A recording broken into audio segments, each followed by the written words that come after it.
ਹਿੰਦੁਸਤਾਨ ਦੇ ਵਿੱਚ ਸਾਡੀ ਮੈਡੀਕਲ ਹੈਲਥ ਕੇਅਰ ਦੇ ਵਿੱਚ ਬਹੁਤ ਅਸੀਂ ਪਿੱਛੇ ਹਾਂ। ਬਿਲਕੁਲ। ਤੇ ਅਗਰ ਅਸੀਂ ਕੁਝ ਐਸੀ ਬਣਾ ਜਾਈਏ ਮੈਡੀਕਲ ਦੀਆਂ ਚੀਜ਼ਾਂ ਜਿਹੜੀਆਂ ਕਿ ਇੱਥੇ we are depending upon import only, ਇੱਥੇ ਇੰਡੀਆ 'ਚ ਬਣਾ ਦਈਏ ਔਰ ਸਾਡੇ ਆਉਣ ਵਾਲੀ ਜਨਰੇਸ਼ਨ ਨੂੰ ਕਦੇ ਇਹ ਨਾ ਸੋਚਣਾ ਪਵੇ ਕਿ ਯਾਰ ਇੱਥੇ ਤਾਂ ਕੁਝ ਹੈ ਨਹੀਂ ਗਾ। ਉਹ ਕਹਿੰਦੇ ਜੀ ਗੱਡੀ ਇਹ ਅਲਾਉਡ ਨਹੀਂ, ਤੁਸੀਂ ਵੀ ਅਸੀਂ ਇਹਨੂੰ ਨਹੀਂ ਜਾਣ ਰਹੇ। ਮੈਂ ਉਹਨਾਂ ਨੂੰ ਕਿਹਾ ਭਰਾ ਮੈਂ ਇਹਨੇ ਡਾਕੂਮੈਂਟ ਜਿਹੜੇ ਇਹ ਲੈ ਕੇ ਆ ਰਿਹਾ ਹੈਗਾ ਕੰਪੋਨੈਂਟ, ਇਹ ਵੈਂਟੀਲੇਟਰ ਦੇ ਆ, ਇਹ ਮੇਰੇ ਲਈ ਨਹੀਂ ਹੈਗੇ, ਇਹ ਇੱਕ ਮਤਲਬ ਕਿ ਸਾਡੀ ਸੁਸਾਇਟੀ ਲਈ ਅਸੀਂ ਕੁਝ ਕਰ ਰਹੇ ਹਾਂ, ਇਹ ਉਹਦੇ ਲਈ ਨੇ। ਇਹ ਬਣੂਗਾ ਵੈਂਟੀਲੇਟਰ, ਹੋ ਸਕਦਾ ਕੱਲ੍ਹ ਨੂੰ ਮੈਨੂੰ ਲੱਗਣਾ, ਮੈਨੂੰ ਜ਼ਰੂਰਤ ਪੈ ਜਾਵੇ ਇਹਦੀ, ਔਰ ਹੋ ਸਕਦਾ ਤੈਨੂੰ ਵੀ ਜ਼ਰੂਰਤ ਪੈ ਜਾਵੇ। ਬਿਲਕੁਲ। ਤੇ ਜਦੋਂ ਇਹ ਮੈਂ ਕੰਮ ਕਰਦਾ ਸੀਗਾ, ਜੇ ਮੈਂ ਕਿਸੇ ਨੂੰ ਗੱਡੀ ਵਾਲੇ ਨੂੰ ਕਹਿੰਦਾ ਸੀ ਵੀ ਤੁਸੀਂ ਜਾਓ, ਉਹ ਕਹਿੰਦੇ ਸੀ ਯਾਰ ਇੱਥੇ ਤਾਂ ਇੱਥੇ ਨਹੀਂ ਹਿੱਲਣ ਦਿੰਦੇ। ਮੈਂ ਕਿਹਾ ਨਹੀਂ, ਤੁਹਾਨੂੰ ਬਾਬਾ ਨਾਨਕ ਕਿਤੇ ਨਹੀਂ ਆ ਮਤਲਬ ਕਿ ਰੁਕਣ ਦੇ। ਇਟ ਹੈਪਨਡ ਸੋ। ਇਹ ਵੀ ਹੋ ਸਕਦਾ ਬਹੁਤੇ ਲੋਕ ਕਹਿਣ ਕਿ ਸ਼ਾਇਦ ਮੇਜਰ ਸਿੰਘ ਹੋਰਾਂ ਨੇ ਪ੍ਰੋਫਿਟ ਲੈਣ ਦੇ ਲਈ ਇਹ ਮਸ਼ੀਨਾਂ ਤਿਆਰ ਕਰਤੀਆਂ। ਇੱਕ ਸਕੀਮ ਆਈ ਸੀਗੀ ਕਿ ਜੋ ਵੈਂਟੀਲੇਟਰ ਬਣਾਉਣਗੇ ਜਾਂ ਦੂਸਰੀ ਇਹਦੇ ਨਾਲ ਰਿਲੇਟਡ ਬਣਾਉਣਗੇ ਉਹਨਾਂ ਨੂੰ ਦਿੱਤਾ ਜਾਊਗਾ। ਆਈ ਟਰਾਈਡ, ਮੈਂ ਕੰਟੈਕਟ ਕੀਤਾ ਬੈਂਕਾਂ ਦੇ ਨਾਲ, ਪਰ ਐਜ਼ ਸੱਚ ਜਿਹੜੀ ਬਾਟਮ ਲੈਵਲ ਤੇ ਉਹ ਚੀਜ਼ਾਂ ਨਹੀਂ ਆਉਂਦੀਆਂ ਹੈਗੀਆਂ। ਮਤਲਬ ਉੱਪਰਲੇ ਲੈਵਲ ਤੇ, ਉੱਪਰ ਲੈਵਲ ਤੇ ਜ਼ਰੂਰ ਮਤਲਬ ਕਿ ਹੈਡਲਾਈਨਸ ਬਣ ਜਾਂਦੀਆਂ ਨੇ। ਹੈਡਲਾਈਨ ਬਣ ਜਾਂਦੀਆਂ। ਮੇਜਰ ਸਿੰਘ ਜੀ, ਕੋਈ ਰਿਗਰੈਟ ਤਾਂ ਨਹੀਂ ਕਿ ਜਮਾ ਪੂੰਜੀ ਸਾਰੀ ਲਾਤੀ, ਪਤਾ ਨਹੀਂ ਅੱਗੇ ਕੀ ਹੋਣਾ, ਇਸ ਤਰ੍ਹਾਂ ਦਾ ਕੋਈ ਮਨ 'ਚ ਵਹਿਮ ਤਾਂ ਨਹੀਂ? ਐਸਾ ਕੁਝ ਨਹੀਂ ਸਰ, ਐਦਾਂ ਦੀ ਕੋਈ ਗੱਲ ਨਹੀਂ ਹੈਗੀ। ਬਾਬੇ ਨਾਨਕ ਦੀ ਫੁੱਲ ਕਿਰਪਾ।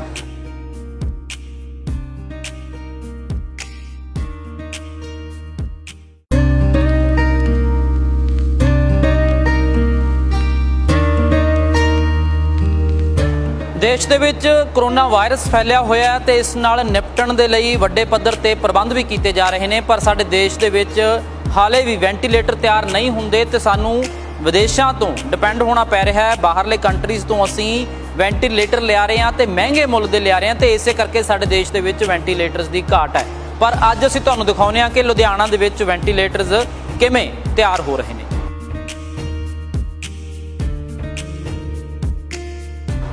ਸਾਰਾ ਸਾਡਾ ਜਿੰਨੇ ਵੀ ਹੈਗੀ ਆ ਡਿਸਇਨਫੈਕਸ਼ਨ ਸਾਰੀ ਅਸੀਂ ਜੋ ਗਵਰਨਮੈਂਟ ਦੀਆਂ ਗਾਈਡਲਾਈਨਸ ਆ ਉੱਥੋਂ ਤੋਂ ਸ਼ੁਰੂ ਹੋ ਜਾਂਦੀਆਂ ਨੇ।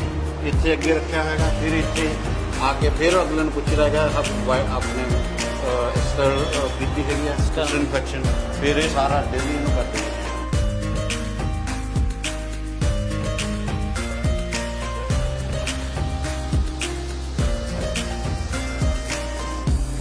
ਇਹ ਦੋ ਤਰ੍ਹਾਂ ਦੇ ਵੈਂਟੀਲੇਟਰ ਹੈ ਸਰ ਜੀ। ਇਹ ਹੈ ਵੈਂਟੀਲੇਟਰ ਉਹ ਜਿਹੜਾ ਡਾਇਰੈਕਟ ਜਾ ਕੇ ਹਸਪੀਟਲ 'ਚ ਲੱਗ ਜਾਏਗਾ, ਇਨਪੁਟ ਉੱਥੋਂ ਸ਼ੁਰੂ ਹੋ ਜਾਏਗੀ ਔਰ ਉਹ ਇੰਟਰਨਲ ਜੋ ਹੈਗੀ ਆ ਸਪਲਾਈ ਉਹਦੇ ਨਾਲ ਜੋੜ ਕੇ ਡਾਇਰੈਕਟ ਆਈਸੀਯੂ ਦੇ ਵਿੱਚ ਸ਼ੁਰੂ ਹੋ ਜਾਏਗਾ। ਇਹ ਪੂਰੀ ਤਰ੍ਹਾਂ ਤਿਆਰ ਹੈ?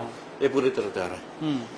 ਇੱਕ ਅਸੀਂ ਫਿਰ ਜਦੋਂ ਅਸੀਂ ਨਾ ਨਿਊਜ਼ ਦੇਖਦੇ ਸੀਗੇ ਕਿ ਹਸਪੀਟਲਸ ਵੀ ਘੱਟ ਪੈ ਰਹੇ ਨੇ ਜਿਵੇਂ ਫੋਰਨ ਦੇ ਵਿੱਚ ਜੀ, ਤੇ ਕੱਲ ਨੂੰ ਇੱਥੇ ਸਿਚੁਏਸ਼ਨ ਇਦਾਂ ਦੀ ਆ ਗਈ ਤੇ ਸਾਡੇ ਕੋਲੇ ਕੀ ਹੱਲ ਆ, ਉਦੋਂ ਮੱਦੇਨਜ਼ਰ ਰੱਖਦੇ ਹੋਏ ਅਸੀਂ ਇੱਕ ਸੈਕੰਡ ਵਰਸ਼ਨ ਤਿਆਰ ਕੀਤਾ ਹੈਗਾ।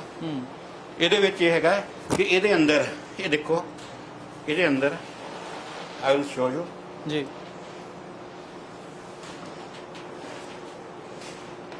ਕੰਪਰੈਸਰ ਫਿੱਟ ਹੋ ਗਿਆ ਹੈਗਾ ਇਹਦੇ ਅੰਦਰ ਹੀ, ਔਰ ਨਾਲ ਸਾਈਡ ਤੇ ਇੱਕ ਸਿਲੰਡਰ ਲੱਗ ਜਾਏਗਾ ਜੀ। ਜਿਵੇਂ ਪਿੱਛੇ ਜੇ ਲੱਗਦਾ ਸੀਗਾ ਵੀ ਹਸਪੀਟਲ ਘੱਟ ਪੈ ਜਾਣਗੇ, ਹੌਸਟਲ ਖਾਲੀ ਕਰਨੇ ਪੈਣਗੇ, ਹੋਟਲਸ ਦੇ ਵਿੱਚ ਭਰਤੀ ਕਰਨਾ ਪਏਗਾ, ਤਾਂ ਉਸ ਨੂੰ ਮੱਦੇਨਜ਼ਰ ਰੱਖਦੇ ਅਸੀਂ ਇਹ ਬਣਾਇਆ ਹੈਗਾ ਕਿ ਲੈ ਕੇ ਜਾਓ, ਔਨ ਕਰੋ, ਤੁਹਾਨੂੰ ਆਕਸੀਜਨ ਔਰ 에ਅਰ ਦੀ ਸਪਲਾਈ ਤੁਹਾਡੀ ਪੂਰੀ ਹੈਗੀ। ਮਤਲਬ ਜਿਵੇਂ ਉਹ ਦੂਜਾ ਹੈਗਾ ਇਹ ਜੇ ਹਸਪੀਟਲ ਦੇ ਵਿੱਚ ਸਪਲਾਈ ਹੈਗੀ ਹੈ ਹਾਂਜੀ ਤਾਂ ਉੱਥੇ ਲੱਗ ਸਕਦਾ, ਤੇ ਜੇ ਸਪਲਾਈ ਨਹੀਂ ਵੀ ਹੈਗੀ ਤਾਂ ਇਹਦੇ ਵਿੱਚ ਇਨਬਿਲਟ ਹੈਗਾ। ਤਾਂ ਇਨਬਿਲਟ ਹੈਗਾ ਇਹਦੇ ਵਿੱਚ ਹੀ ਆ, ਦੇਖੋ ਅਸੀਂ ਰੱਖਿਆ ਹੋਇਆ, ਪ੍ਰੋਵੀਜ਼ਨ ਰੱਖਿਆ ਹੋਇਆ। ਠੀਕ ਹੈ। ਜਦੋਂ ਹੁਣ ਅਸੀਂ ਗੱਲ ਕਰਦੇ ਹਾਂ ਕਿ ਪੈਰਾਮੀਟਰਸ ਦੀ ਜਾਂ ਮਾਪਦੰਡ ਜਿਹੜੇ ਹੈਗੇ ਨੇ ਜੀ, ਉਹ ਉਸੇ ਤਰੀਕੇ ਦੇ ਨਾਲ ਪੂਰੇ ਬਰਾਬਰ ਦੇ ਨੇ ਜਿਹੜੇ ਵੈਂਟੀਲੇਟਰ ਹੈ। ਕੋਈ ਜਿਵੇਂ ਅਸੀਂ ਪਹਿਲਾਂ ਵੀ ਗੱਲ ਕਰ ਰਹੇ ਸੀਗੇ ਕਿ ਦੇਖੋ ਜੋ ਪੂਰਾ ਇਹਦੇ ਵਿੱਚ ਜਿਹੜੇ ਕੰਪੋਨੈਂਟ ਲੱਗੇ ਨੇ ਉਹ ਕਿਸ ਤਰ੍ਹਾਂ ਦੇ ਨੇ, ਬਿਲਕੁਲ ਸਹੀ ਨੇ। ਹਾਂਜੀ, ਆ ਦੇਖੋ ਪ੍ਰੈਸ਼ਰ ਕੰਟਰੋਲ, ਵੋਲਿਊਮ, ਇਹ ਨਾਰਮਲੀ ਕੀ ਹੈ, ਇੱਕ ਪ੍ਰੈਸ਼ਰ ਕੰਟਰੋਲ ਆਉਂਦਾ, ਇੱਕ ਵੋਲਿਊਮ ਕੰਟਰੋਲ ਆਉਂਦਾ ਹੈਗਾ ਜੀ। ਇਹ ਸਾਡੇ ਦੋਨੋਂ ਇਹਦੇ ਵਿੱਚ ਫੰਕਸ਼ਨ ਇਨਵੋਲਵਡ ਹੈਗੇ ਨੇ। ਫਿਰ ਇਹਦੇ ਵਿੱਚ ਇਹਦੀ ਵੈਲਿਊਜ਼ ਹੁੰਦੀਆਂ ਨੇ ਜੀ। ਇਨਹੇਲ ਪ੍ਰੈਸ਼ਰ ਕਿੰਨਾ ਜਿਹੜਾ ਅੰਦਰ ਬੰਦੇ ਦੇ ਜਾਂਦਾ ਹੈਗਾ ਉਹ ਕਿੰਨਾ ਹੋਣਾ ਚਾਹੀਦਾ ਹੈਗਾ। ਐਕਸੇਲ ਜਿਹੜਾ ਬਾਹਰ ਆ ਰਿਹਾ ਹੈਗਾ ਉਹ ਕਿੰਨਾ ਹੋਣਾ ਚਾਹੀਦਾ ਹੈਗਾ। ਉਹ ਸਾਰਾ ਇਹ ਰੀਡਿੰਗਸ ਆਉਂਦੀਆਂ ਨੇ ਜੀ। ਇੱਥੇ ਕੰਪਿਊਟਰ ਦੇ ਵਿੱਚ ਇਹਦੇ ਚ ਸਾਹਮਣੇ ਆਉਂਦੀਆਂ ਫਿਗਰਸ ਆਉਂਦੀਆਂ ਕਿ ਕਿੰਨੇ ਐਲਪੀਐਮ ਲੀਟਰਸ ਪਰ ਮਿੰਟ ਜਿਹੜਾ ਹੈਗਾ 에ਅਰ ਜਾ ਰਹੀ ਹੈ ਜੀ ਜੀ ਜੀ। ਔਰ ਕਿੰਨੇ ਆ ਰਹੀ ਆ ਔਰ ਅੰਦਰ ਕਿੰਨੀ ਰਹਿੰਦੀ ਆ। ਉਹ ਸਾਰੇ ਪੈਰਾਮੀਟਰਸ ਇਹਦੇ ਤੁਸੀਂ ਵਿੱਚ। ਇਹਦਾ ਮੇਜਰ ਸਿੰਘ ਜੀ ਐਕਸਪੈਰੀਮੈਂਟ ਵੀ ਕੀਤਾ ਹੈ? ਯੈਸ, ਇਹ ਸਾਡੇ ਇਹ ਜਰਮਨ ਦੀ ਕਿੱਟ ਆ ਸਰ ਜੀ। ਇਸ ਨੂੰ self lungs kit test kit ਕਹਿੰਦੇ ਨੇ ਜੀ। ਔਰ ਇਹ ਸਾਨੂੰ ਬੜੀ ਮੁਸ਼ਕਲ ਨਾਲ ਮਿਲੀ ਇੱਕ। ਹੂੰ। ਕੋਈ ਵੀ ਜਿਹੜੀ ਹੈਗੀ ਆ ਨਾ ਜਦੋਂ ਇੱਥੇ ਵੀ ਕੋਈ ਡਾਕਟਰ ਜਦੋਂ ਕਰਦੇ ਨੇ ਸਟਾਰਟ ਇਹ ਜਿੱਦਾਂ ਦੀ ਹੈ ਨਾ ਇੱਕ ਸੈਲਫ ਟੈਸਟਿੰਗ ਜਿਹਨੂੰ ਕਹਿੰਦੀ ਉਹ ਹੈਗੀ ਆ ਇਹ। ਅਸੀਂ ਇਹਦੇ ਤੇ ਟੈਸਟ ਕੀਤਾ ਹੈਗਾ। ਠੀਕ ਹੈ। ਇਹਦੇ 'ਚ ਜਦੋਂ ਇਹ ਚੱਲਦਾ ਹੈਗਾ ਤੇ ਬਰਾਬਰ ਮਤਲਬ ਕਿ ਪਤਾ ਲੱਗਦਾ ਹੈਗਾ ਕਿੰਨਾ ਜਾ ਰਿਹਾ। ਉਹ ਇਹਦੇ 'ਚ ਸਾਰੇ ਕੰਟਰੋਲ ਹੈਗੇ ਨੇ। ਇਹਦੇ 'ਚ ਪ੍ਰੈਸ਼ਰ ਘੱਟ ਕਰਨਾ ਜੀ। ਐਕਸੇਲ ਫਲੋ ਕਿੰਨਾ ਹੈਗਾ, 에ਅਰ ਪ੍ਰੈਸ਼ਰ, ਆਕਸੀਜਨ ਕਿੰਨੇ ਪਰਸੈਂਟ ਜਾ ਰਹੀ ਹੈ। ਠੀਕ ਹੈ। ਇਹ ਸਾਰਾ ਕੰਪਿਊਟਰ ਸੈਲਫ ਮਤਲਬ ਕੀ ਕਰਦਾ ਹੈਗਾ। ਅੱਛਾ, ਮੈਂ ਇਹ ਦੇਖ ਰਿਹਾ ਇੱਕ ਗੱਲ ਤੁਸੀਂ ਲਿਖੀ ਹੈ ਕਿ no religion is higher than human service. Yes. ਇਹ ਕਿਉਂ ਲਿਖਿਆ? ਹੁਣ ਤੁਸੀਂ ਜਿਹੜਾ ਇਹ ਇੱਕ ਠੀਕ ਹੈ ਤੁਸੀਂ ਲੋਕਡਾਊਨ ਦੇ ਵਿੱਚ ਇਹ ਤਿਆਰ ਕੀਤੇ ਨੇ ਵੈਂਟੀਲੇਟਰ, ਜੀ, ਜੀ। ਪਰ ਤੁਹਾਡਾ ਪਰਪਸ ਕੀ ਹੈ, ਮਕਸਦ ਕੀ ਹੈ? ਸਰ ਮੈਂ ਚਾਹੁੰਦਾ ਕਿ ਅਗਰ I am going to be 61 ਜੀ। ਅਗਰ ਕੋਈ ਸੋਸਾਇਟੀ ਲਈ ਕੋਈ ਐਸਾ ਕੰਮ ਕਰ ਜੀਏ। ਅੱਜ ਹਿੰਦੁਸਤਾਨ ਦੇ ਵਿੱਚ ਸਾਡੀ ਮੈਡੀਕਲ ਹੈਲਥ ਕੇਅਰ ਦੇ ਵਿੱਚ ਬਹੁਤ ਅਸੀਂ ਪਿੱਛੇ ਆ। ਬਿਲਕੁਲ। ਤੇ ਅਗਰ ਅਸੀਂ ਕੁਝ ਐਸੀ ਬਣਾ ਜੀਏ ਮੈਡੀਕਲ ਦੀਆਂ ਚੀਜ਼ਾਂ ਜਿਹੜੀਆਂ ਕਿ ਇੱਥੇ we are depending upon import only, ਇੱਥੇ ਇੰਡੀਆ 'ਚ ਬਣਾ ਦਈਏ ਔਰ ਸਾਡੇ ਆਉਣ ਵਾਲੀ ਜਨਰੇਸ਼ਨ ਨੂੰ ਕਦੇ ਇਹ ਨਾ ਸੋਚਣਾ ਪਵੇ ਕਿ ਯਾਰ ਇੱਥੇ ਤਾਂ ਕੁਝ ਹੈ ਨਹੀਂਗਾ। ਕਿਉਂਕਿ ਸਾਡੇ ਕੋਲੇ ਡਾਟਾ ਜਿਹੜਾ ਉਹ ਇਹ ਕਹਿੰਦਾ ਕਿ 26,000 ਸਾਰੇ ਦੇਸ਼ ਦੇ ਵਿੱਚ ਤੇ ਪੰਜਾਬ ਦੇ ਵਿੱਚ ਸਰਕਾਰੀ ਚ 100, 200 ਪ੍ਰਾਈਵੇਟ, 300 ਵੈਂਟੀਲੇਟਰ ਮਸਾਂ ਹੈ। ਤੁਹਾਡੇ ਯਾਦ ਹੋਣਾ ਲੁਧਿਆਣੇ ਦੇ ਵਿੱਚ ਜਿਹੜੇ ਪਹਿਲੀ ਪੇਸ਼ੈਂਟ ਦੀ ਡੈਥ ਹੋਈ ਉਹਨੂੰ ਰਜਿੰਦਰਾ ਹਸਪਤਾਲ ਲਿਜਾਣਾ ਪਿਆ। ਜੀ ਜੀ। ਵੈਂਟੀਲੇਟਰ ਹੈ ਹੀ ਨਹੀਂ। ਮਤਲਬ ਸਰ ਇਹ ਜਿਹੜੀ ਮਤਲਬ ਕਿ ਇਹ ਡਿਵੈਲਪਮੈਂਟ ਹੋਈ ਆ ਨਾ, ਇਹ ਸਿਰਫ ਉਸੇ ਚੀਜ਼ ਤੋਂ ਹੋਈ ਆ।